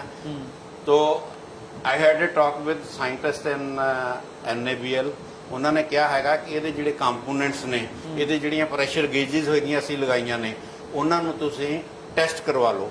ਵਾਂਸ ਥੀਸ ਆਰ ਟੈਸਟਡ, ਪਹਿਲੀ ਤਾਂ ਗੱਲ ਆ, ਅਸੀਂ ਜੋ ਮੈਨੂੰ ਨੌਲੇਜ ਹੈਗੀ ਹੈ, ਜਿਸ ਹਿਸਾਬ ਨਾਲ ਮੈਨੂੰ ਪਤਾ ਹੈਗਾ ਕਿ ਜਿਸ ਕੰਪਨੀ ਤੋਂ ਅਸੀਂ ਲਵਾਂਗੇ ਅਸੀਂ ਸਰਟੀਫਾਈਡ ਲਵਾਂਗੇ, ਕਿਉਂਕਿ ਹੁਣ ਸਾਡੇ ਕੋਲ ਸਾਰਾ ਇਹਦਾ ਲਿਟਰੇਚਰ ਹੈ, ਟੈਕਨੀਕਲ ਸਪੈਸੀਫਿਕੇਸ਼ਨਸ ਹੈ, ਅਸੀਂ ਉਹ ਲਵਾਂਗੇ। ਉਸ ਤੋਂ ਇਲਾਵਾ ਬਾਅਦ ਦੇ ਵਿੱਚ ਜਿੱਥੇ ਰਿਕੁਆਇਰਡ ਹੋਏਗੀ ਅਸੀਂ ਉਹ ਕੰਪੋਨੈਂਟ ਉੱਥੋਂ ਉਹਨਾਂ ਕੰਪੀਟੈਂਟ ਅਥਾਰਟੀ ਤੋਂ ਟੈਸਟ ਕਰਵਾਵਾਂਗੇ, ਸਰਟੀਫਾਈ ਕਰਵਾਵਾਂਗੇ, ਫਿਰ ਅਸੀਂ ਪ੍ਰੋਡਕਸ਼ਨਾਈਜ਼ ਕਰਾਂਗੇ। ਡਾਕਟਰਸ ਨਾਲ ਤੁਹਾਡੀ ਗੱਲ ਹੋਈ ਹੈ, ਜਿਹੜੇ ਮਾਹਿਰ ਡਾਕਟਰ ਨੇ, ਤੁਸੀਂ ਕਹਿੰਦੇ ਹੋ ਕਿ ਉਹਨਾਂ ਨਾਲ ਗੱਲਬਾਤ ਹੋਈ, ਉਹਨਾਂ ਤੋਂ ਤੁਸੀਂ ਪੁੱਛਿਆ ਕਿਹੜੀ ਚੀਜ਼ ਦੀ ਜ਼ਰੂਰਤ ਹੈ, ਕਿਹੜੀਆਂ ਰਿਕੁਆਇਰਮੈਂਟਸ ਨੇ, ਜਿਵੇਂ ਦੇ ਰਿਕੁਆਇਰਮੈਂਟਸ ਨੇ ਉਵੇਂ ਤੁਸੀਂ ਪੂਰਾ ਥੋਰਲੀ ਤਿਆਰੀ ਕਰਕੇ ਇਹ ਤਿਆਰ ਤਾਂ ਕਰ ਲਿਆ। ਉਸ ਤੋਂ ਬਾਅਦ ਦਿਖਾਇਆ ਹੈ ਕਿਸੇ ਡਾਕਟਰ ਨੂੰ, ਤੁਹਾਡਾ ਦੇਖਿਆ ਉਹਨਾਂ ਨੇ ਕਿ ਹਾਂ ਇਹ ਇਸ ਤਰ੍ਹਾਂ ਹੀ ਜਿਹੜੇ ਵੈਂਟੀਲੇਟਰ ਆਲਰੇਡੀ ਨੇ ਇਹ ਵੀ ਉਸੇ ਤਰ੍ਹਾਂ ਦਾ ਬਣਿਆ ਬਿਲਕੁਲ? ਐਜ਼ ਸੱਚ ਵੈਸੇ ਡਾਕਟਰਸ ਨੂੰ ਅਸੀਂ ਜੋ ਫੋਟੋ ਵਗੈਰਾ ਭੇਜੀਆਂ ਜਾਂ ਇਹਦਾ ਅਸੀਂ ਡਿਸਕਸ ਕੀਤਾ ਕਿ ਇਹਨਾਂ ਦੀ ਵਰਕਿੰਗ ਕੀ ਆ, ਦੇ ਐਪਰੀਸ਼ੀਏਟਡ। ਜੋ ਉਹਨਾਂ ਨੂੰ ਪੈਰਾਮੀਟਰ ਸੀ ਆ ਦੱਸੇ ਨੇ, ਇਹ ਬਿਲਕੁਲ ਮੀਟ ਕਰਦੇ ਨੇ ਜੋ ਬਾਹਰਲੇ ਇੰਪੋਰਟਡ ਇੱਕ ਫੁੱਲ ਫਲੈਜ ਵੈਂਟੀਲੇਟਰ 'ਚ ਹੁੰਦੇ ਆ। ਹੁਣ ਅਸੀਂ ਆਪਣੇ ਆਪ ਨੂੰ ਇਹਨੂੰ ਮਤਲਬ ਕਿ ਇਹ ਚੀਜ਼ ਨੂੰ ਪੱਕਾ ਕਰਨ ਲਈ ਕਿ ਇਹਦੇ ਵਿੱਚ ਕੋਈ ਕਮੀ ਨਹੀਂ ਹੈਗੀ। ਜੋ ਕਮੀਆਂ ਨੇ ਇਹਦੇ 'ਚ ਜਿਹੜੇ ਸਰਟੀਫਾਈਡ ਕੰਪੋਨੈਂਟ ਯੂਜ਼ ਕਰਾਂਗੇ ਔਰ ਟੈਸਟ ਕਰਵਾਵਾਂਗੇ ਜਿਹੜੇ ਕੰਪੋਨੈਂਟ ਦੀ ਜ਼ਰੂਰਤ ਹੈਗੀ ਆ, ਔਰ ਫੁੱਲ ਫਲੈਜ ਵੀ ਫਿਰ ਅਸੀਂ ਕਿਤੇ ਹਸਪੀਟਲਸ ਭੇਜ ਕੇ ਇਹਨਾਂ ਨੂੰ ਕਰਵਾਵਾਂਗੇ। ਮੇਜਰ ਸਿੰਘ ਜੀ, ਕੋਈ ਰਿਗਰੈਟ ਤਾਂ ਨਹੀਂ ਕਿ ਜਮਾ ਪੂੰਜੀ ਸਾਰੀ ਲਾਤੀ, ਪਤਾ ਨਹੀਂ ਅੱਗੇ ਕੀ ਹੋਣਾ, ਇਸ ਤਰ੍ਹਾਂ ਦਾ ਕੋਈ ਮਨ 'ਚ ਵਹਿਮ ਤਾਂ ਨਹੀਂ? ਐਸਾ ਕੁਝ ਨਹੀਂ ਸਰ, ਐਦਾਂ ਦੀ ਕੋਈ ਗੱਲ ਨਹੀਂ ਹੈਗੀ। ਬਾਬੇ ਨਾਨਕ ਦੀ ਫੁੱਲ ਕਿਰਪਾ। ਅਸੀਂ ਇਸ time we are the largest manufacturers of CNC turning centre, vertical machining centre. ਅਸੀਂ ਹੁਣ ਹੌਰੀਜ਼ੌਨਟਲ ਮਸ਼ੀਨਿੰਗ ਸੈਂਟਰ ਸ਼ੁਰੂ ਕੀਤਾ, ਜਿਹੜਾ ਕਿ ਨਾਰਥ ਦੇ ਵਿੱਚ ਕੋਈ ਵੀ ਬੰਦਾ ਅੰਡਰ ਵਨ ਰੂਫ ਇਹ ਚੀਜ਼ਾਂ ਨਹੀਂ ਬਣਾ ਰਿਹਾ ਹੈਗਾ। ਇਹ ਚੀਜ਼ਾਂ ਜਿਹੜੀਆਂ ਅਸੀਂ ਬਣਾ ਰਹੇ ਹਾਂ, these are all import substitute. ਠੀਕ ਹੈ। ਔਰ ਇੱਕ ਸਮਾਂ ਸੀਗਾ ਵੀ ਜਦੋਂ 40-50 ਲੱਖ ਰੁਪਏ ਦੀ CNC ਆਮ ਬੰਦਾ ਸੋਚ ਨਹੀਂ ਸਕਦਾ ਸੀਗਾ। ਜਦੋਂ ਦੀ ਅਸੀਂ 2008-9 ਤੋਂ ਬਾਅਦ R&D ਕਰਕੇ ਅਸੀਂ ਇੰਡੀਆ ਦੇ ਵਿੱਚ, ਸਾਡਾ ਪੈਨ ਇੰਡੀਆ ਦੇ ਵਿੱਚ ਸਾਡੇ ਸੇਲਸ ਔਰ ਸਰਵਿਸਿਜ਼ ਦੇ ਪੂਰੀ ਟੀਮਾਂ ਨੇ, ਔਰ ਸਾਨੂੰ ਕੋਈ ਪ੍ਰੋਬਲਮ ਨਹੀਂ ਹੈਗੀ। ਇੱਕ ਸਵਾਲ ਹੈ ਕਿ ਹੋਰ ਵੀ ਲੋਕ ਕੋਸ਼ਿਸ਼ ਕਰ ਰਹੇ ਨੇ ਲੁਧਿਆਣੇ ਦੇ ਵਿੱਚ ਜਾਂ ਤੁਹਾਡੀ ਨੌਲੇਜ ਦੇ ਵਿੱਚ ਹੋਵੇ ਕਿ ਵੈਂਟੀਲੇਟਰ ਬਣਾਉਣ ਦੀ, ਜਾਂ ਬਣਾਇਆ ਕਿਸੇ ਨੇ? ਐਕਚੁਅਲੀ ਕੀ ਆ ਕਿ ਅਸੀਂ ਆਪਣੇ ਕੰਮ 'ਚ ਬੜੇ ਬਿਜ਼ੀ ਸੀਗੇ। ਠੀਕ ਹੈ। ਮਤਲਬ 24 ਚੋਂ 20 ਘੰਟੇ ਅਸੀਂ ਧਿਆਨ ਇੱਧਰ ਹੀ ਦਿੰਦੇ ਸੀਗੇ, ਕੌਣ ਕੀ ਕਰ ਰਿਹਾ। ਮੈਂ ਭਾਵੇਂ ਸਾਰੇ ਗਰੁੱਪਸ ਦਾ ਮੈਂਬਰ ਸੀਗਾ ਜੀ। ਸਾਡੀ ਐਸੋਸੀਏਸ਼ਨ ਆ, ਆਟੋ ਪਾਰਟਸ ਐਸੋਸੀਏਸ਼ਨ ਆ, ਚੈਂਬਰਸ ਹੈ, UCPMA ਹੈ, ਇੰਡਸਟਰੀ ਸਟੇਕ ਹੋਲਡਰਸ ਹੈਗੀ ਆ, ਪੰਜਾਬ ਗਵਰਨਮੈਂਟ ਦੇ ਉਹ ਹੈਗੀਆਂ, ਤੇ ਮੈਂ ਉਹਨਾਂ ਨੂੰ ਸਿਰਫ ਦੇਖਦਾ ਹੀ ਹੁੰਦਾ ਸੀ। ਮੇਰੇ ਕੋਲ ਇੰਨਾ ਟਾਈਮ ਵੀ ਨਹੀਂ ਹੁੰਦਾ ਸੀ ਮੈਂ ਸਾਰਿਆਂ ਨੂੰ ਪੜ੍ਹ ਲਵਾਂ। ਹਾਂ, ਯੈਸ, ਕਦੇ ਕੋਈ ਮੇਰੀ ਨੌਲੇਜ 'ਚ ਇਦਾਂ ਦੀ ਆਂਦੀ ਸੀਗੀ ਕਿ ਗਵਰਨਮੈਂਟ ਦੀ ਕੋਈ ਨੋਟੀਫਿਕੇਸ਼ਨ ਆਈ ਆ, ਮੈਂ ਉਹਨੂੰ ਡਾਊਨਲੋਡ ਕਰਕੇ ਉਹਨੂੰ ਜ਼ਰੂਰ ਸਾਰੋਲੀ ਸਟੱਡੀ ਕਰਦਾ। ਇਹਦੇ ਪਿੱਛੇ ਹੁਣ ਕਿੰਨਾ ਟੀਮ ਵਰਕ ਕਿੰਨਾ ਸੀਗਾ ਤੁਹਾਡਾ ਇਸ ਗੱਲ ਦੇ ਪਿੱਛੇ? ਮਤਲਬ ਕੌਣ ਜਿਹੜੇ ਬੰਦੇ, ਇੰਜੀਨੀਅਰ, ਮਕੈਨੀਕਲ ਇੰਜੀਨੀਅਰ, ਤੁਸੀਂ ਦੱਸਿਆ ਕਿ ਖੁਦ ਤੁਸੀਂ ਮਕੈਨੀਕਲ ਇੰਜੀਨੀਅਰ ਹੋ ਜੀ, ਸਾਡੇ ਸੌਫਟਵੇਅਰ ਹੈ, ਹੋਰ ਬਹੁਤ ਕੁਝ ਹੈ। ਸਾਡੇ ਇਹਦੇ ਟੀਮ ਦੇ ਵਿੱਚ ਸਾਡੇ sir CEO chief operating officer ਹੈਗੇ ਆ। ਹੀ ਇਜ਼ IIT ਕਾਨਪੁਰ ਦੇ ਗ੍ਰੈਜੂਏਟ ਹੈ, 84 ਬੈਚ ਦੇ ਨੇ, 87 ਬੈਚ ਦੇ ਨੇ IIT ਕਾਨਪੁਰ ਦੇ। ਆਲੋਕ ਜੀ, ਬੱਤਰਾ ਜੀ ਬਹੁਤ ਹਾਈਲੀ ਪ੍ਰੋਫੈਸ਼ਨਲ ਹੈ, ਜਿਹੜੇ HMT ਮਸ਼ੀਨ ਟੂਲ ਵਰਗੀਆਂ ਕੰਪਨੀਆਂ 'ਚ ਜਨਰਲ ਮੈਨੇਜਰ ਔਰ ਬੜੇ ਵੱਡੇ ਅਹੁਦਿਆਂ ਤੇ ਰਹੇ ਨੇ। They are hour team member. ਇਸ ਤੋਂ ਬਿਨਾਂ ਸਾਡੀ ਇਲੈਕਟ੍ਰੋਨਿਕਸ ਦੀ ਬਹੁਤ ਸਟਰੋਂਗ ਟੀਮਾਂ ਨੇ ਜੀ। ਜਿਹੜੀਆਂ ਸੌਫਟਵੇਅਰ ਦੀਆਂ, ਇਹ ਸਾਡੇ ਨਾਲ ਅਸੀਂ ਬਾਹਰੋਂ ਹੋਰ ਜੋੜੇ ਨੇ ਬੰਦੇ ਜਿਹੜੇ ਸਾਨੂੰ ਸਪੋਰਟ ਕਰ ਰਹੇ ਨੇ। ਅੱਛਾ, ਤੁਹਾਨੂੰ ਕੀ ਲੱਗਦਾ ਹੈ ਕਿ ਹੁਣ ਜਿਵੇਂ ਅਸੀਂ ਗੱਲ ਕਰ ਰਹੇ ਸੀਗੇ ਕਿ ਵੈਂਟੀਲੇਟਰਸ ਦੀ ਬਹੁਤ ਵੱਡੀ ਘਾਟ ਹੈ ਹਨਾ, ਤੇ ਜੇ ਆਤਮ ਨਿਰਭਰ ਦੀ ਗੱਲ ਹੁੰਦੀ ਆ, ਤੁਸੀਂ ਬਣਾਉਂਦੇ ਹੋ ਘੱਟ ਪੈਸਿਆਂ 'ਚ ਬਣਾਉਂਦੇ ਹੋ, ਇੰਪੋਰਟ ਨਹੀਂ ਕਰਦੇ, ਤਾਂ ਫਿਰ ਆਉਣ ਵਾਲੇ ਦਿਨਾਂ ਦੇ ਵਿੱਚ, ਆਉਣ ਵਾਲੇ ਸਮੇਂ ਦੇ ਵਿੱਚ ਤਾਂ ਸਾਡੇ ਜਿਹੜੀ ਇਹ ਘਾਟ ਦੀ ਕਮੀ ਪੂਰੀ ਹੋ ਸਕਦੀ ਹੈ ਵੈਂਟੀਲੇਟਰਸ ਦੀ? ਬਿਲਕੁਲ ਹੋਏਗੀ ਸਰ, ਬਿਲਕੁਲ ਹੋਏਗੀ। ਗਵਰਨਮੈਂਟ ਬਹੁਤ ਸਾਰੀਆਂ ਸਕੀਮਾਂ ਇਦਾਂ ਦੀਆਂ ਲਿਆ ਰਹੀ ਆ ਜੀ, ਔਰ ਇਹ ਅਗਰ ਮਤਲਬ ਕਿ ਉਸ ਤਰ੍ਹਾਂ ਇੰਪਲੀਮੈਂਟ ਹੋ ਜਾਂਦੀਆਂ ਨੇ ਜਿਸ ਤਰ੍ਹਾਂ ਦਾ ਮਤਲਬ ਕਿ ਗਵਰਨਮੈਂਟ ਦੀਆਂ ਸਕੀਮਾਂ ਅੱਜ ਕੱਲ ਆ ਰਹੀਆਂ ਨੇ ਜੀ, ਤਾਂ ਮੇਰੇ ਹਿਸਾਬ ਨਾਲ ਆਉਣ ਵਾਲੇ ਟਾਈਮ ਦੇ ਵਿੱਚ ਸਾਡੀ ਇੰਡਸਟਰੀ ਇੰਨੀ ਗਰੋ ਕਰੇਗੀ ਕਿ ਇੰਡੀਆ ਵਿਲ ਨਾਟ ਸੀ ਇੰਪੋਰਟਸ, ਤਾਂ India will export, only export. ਬਿਲਕੁਲ, ਇੱਕ ਗੱਲ ਵਧੀਆ ਕੀਤੀ ਹੈ। ਤੇ ਇਹ ਵੀ ਗੱਲ ਹੈਗੀ ਹੈ ਕਿ ਹੁਣ ਕੋਵਿਡ-19 ਨੇ ਚਾਹੇ ਸਾਨੂੰ ਬਿਮਾਰੀ ਦਿੱਤੀ ਆ, ਪਰ ਨਾਲ ਇੱਕ ਚੁਣੌਤੀ ਵੀ ਦਿੱਤੀ ਆ ਸਾਡੇ ਲਈ। ਹੁਣ ਅਸੀਂ ਹੈਲਥ ਵੱਲ ਕਾਫੀ, ਸਾਡੀਆਂ ਸਰਕਾਰਾਂ, ਸਾਡੇ ਲੋਕ ਧਿਆਨ ਦੇਣ ਲੱਗਣਗੇ ਆਉਣ ਵਾਲੇ ਸਮੇਂ ਦੇ ਵਿੱਚ, ਕਿਉਂਕਿ ਪਹਿਲਾਂ ਬਜਟ ਇਸ ਤਰ੍ਹਾਂ ਦੇ ਨਹੀਂ ਸੀਗੇ। ਹੁਣ ਆਉਣ ਵਾਲੇ ਦਿਨਾਂ ਦੇ ਵਿੱਚ ਹੋਰ ਧਿਆਨ ਜਿਹੜਾ ਹੈਲਥ ਵੱਲ, ਸਿਸਟਮ ਵੱਲ ਹੋਏਗਾ। ਬਿਲਕੁਲ, ਇਹ ਕੋਵਿਡ-19 ਨੇ ਜੀ ਸਾਨੂੰ ਜਿਹੜਾ ਹੈਗਾ ਵਰਲਡ ਲੈਵਲ ਤੇ ਇੱਕੋ ਜਿਹਾ ਕਰ ਦਿੱਤਾ ਹਾਈਜੀਨਿਕ ਰਹਿਣ ਦੇ ਲਈ। ਪਹਿਲਾਂ ਸੀਗਾ ਕਿ developed country, under developed country ਤੇ ਡਿਵੈਲਪਿੰਗ ਕੰਟਰੀ ਦੇ ਵਿੱਚ ਬਹੁਤ ਜ਼ਿਆਦਾ ਅੰਤਰ ਹੁੰਦਾ ਸੀਗਾ। ਜੇ ਕੋਵਿਡ ਦੇ ਵਿੱਚ ਦੇਖੀਏ ਤੇ ਡਿਵੈਲਪਡ ਕੰਟਰੀ ਵੀ ਆ ਸੈਨੀਟਾਈਜੇਸ਼ਨ ਨਾਲ ਕਰਦੇ ਨੇ, ਔਰ